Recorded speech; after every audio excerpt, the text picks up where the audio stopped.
చిత్తూరు జిల్లా ఎంపీ స్థానం నుంచి దగ్గుమల్ల ప్రసాదరావు బరిలో నిలిచి తెలుగుదేశం నుంచి పోటీ చేస్తున్నారు.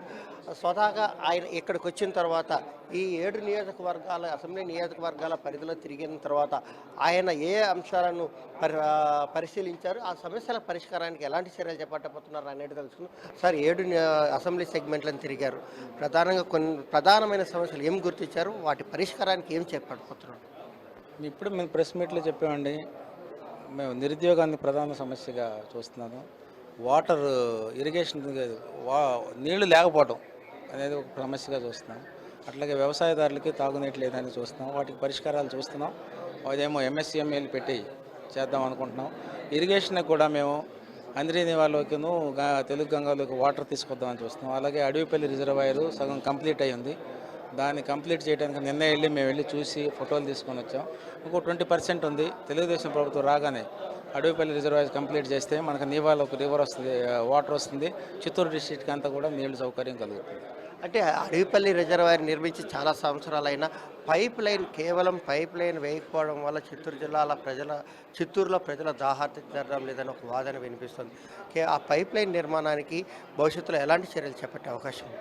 మనం కావాల్సిన కెనాల్స్ అన్నీ వేసేసారండి. పైప్ లైన్ నిర్ణయం కాదు. మీరు ప్రాజెక్టే ఒక 20% ఉంది. ప్రాజెక్టే ఇన్కంప్లీట్గా ఉంది.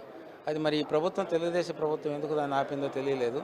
వాళ్ళ అంటే న్యాచురల్ ప్రాసెస్ లాగిందా, బడ్జెట్ లేక ఆగిందా, లేకపోతే ఇంజనీరింగ్ వాళ్ళు ఆపేరా తెలియదు. కానీ అది కానీ కంప్లీట్ అయితే మనకి న్యాచురల్ కెనాల్స్ అయితే వచ్చినాయి, సప్లై అవుతుంది.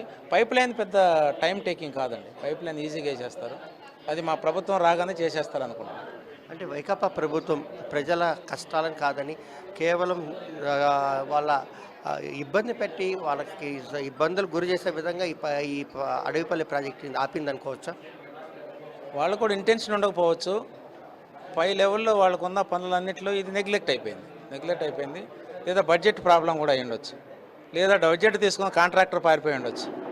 Anything is possible. మనం లోపలికి వెళ్ళి చూస్తే కానీ కొంతమంది బిల్లులు తీసుకొని పని చేయరు. వాళ్ళని తీసుకొచ్చి పని చేయించారు. వాడు వెళ్ళిపోయాడు కదా ఇంకోటి తీసుకురావాలి. లేదా అసలు బడ్జెటే ఇవ్వలేదా, లేకపోతే ఎక్కడ లోపం ఉన్నది మనం చదివితే కానీ అర్థం కాదు. లోపలికి వెళ్ళి చూడాల్సి ఉంటుంది. అంటే ప్రజలకి మీరు ఇప్పుడు చిత్తూరు పార్లమెంటరీ సెగ్మెంట్లో ప్రజలకి ఏమి హామీ ఇవ్వబోతున్నారు? అదే ఇప్పుడు మేము నిరుద్యోగానికి సంబంధించి, వ్యవసాయానికి సంబంధించి, తర్వాత నేను విద్యకి సంబంధించి, యూనివర్సిటీస్ గురించి చాలా నేను ప్రామిసులు చేస్తాను.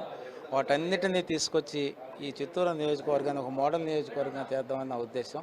గెలిచిన తర్వాత ఇవన్నీ ఇంప్లిమెంట్ అవుతాయి. ఏదైతే చిత్తూరు పార్లమెంట్ సెగ్మెంట్లో ప్రజలు ఎదుర్కొంటున్న సమస్యలు ఏవైతున్నాయో వాటిని పూర్తి స్థాయిలో పరిశీలించి వాటి పరిష్కారానికి సాధ్యమైనంత వరకు చర్యలు చేపడతామని, తెలుగుదేశం పార్టీ అధికారంలోకి రాగానే అడవిపల్లి ప్రాజెక్టుని పూర్తి చేసి ప్రజలకు దాహార్తి తీర్చేందుకు కూడా చర్యలు చేపడతామని చెప్తున్నారు.